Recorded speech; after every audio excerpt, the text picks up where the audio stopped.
Hi friends, ఈరోజు అయితే దోశలో special బెల్లం వేసి దోశ చేయడము. ఆల్రెడీ మనము దోశ పిండిని రెడీ చేసి పెట్టుకుంటాం కదా, దాంట్లో ఉప్పు వేయకుండా లైట్గా వేసుకోవచ్చు, లేదంటే వేయకుండా అయినా వేసుకోవచ్చు. అందులో బెల్లం వేసుకోవాలి. ఇప్పుడు 1 కప్పు పిండికి అరకప్పు, లేదా తీయగా తినేవాళ్ళు అయితే ఎక్కువ వేసుకోవాలి, లైట్గా తినేవాళ్ళు అయితే అరకప్పు చాలు. బెల్లం పొడి కానీ, బెల్లం గడ్డ కానీ పొడిని కానీ వేసుకోండి, మన ఇష్టం. అది కొంచెం కరిగాక కలిపేసుకుంటే తీయటి దోశలు రెడీ. దీనిలోకి అంతా చట్నీలు పొడులు ఏం వేసుకోనక్కర్లేదు, ఉట్టిదే తినేయచ్చు.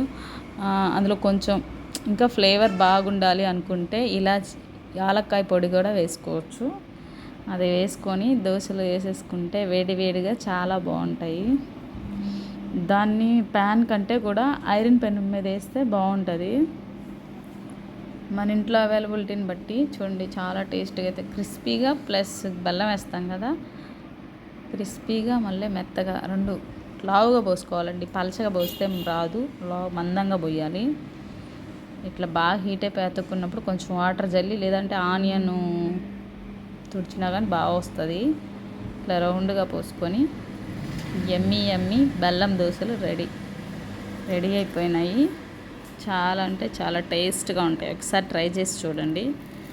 ఏలక్కాయ పొడి వేసుకుంటే మంచి స్మెల్ వస్తుంది, ఉట్టి బెల్లం వేసుకుంటే మామూలు తీయగా ఉంటుంది, ఆ టేస్ట్ బాగుంటుంది. ఓకే.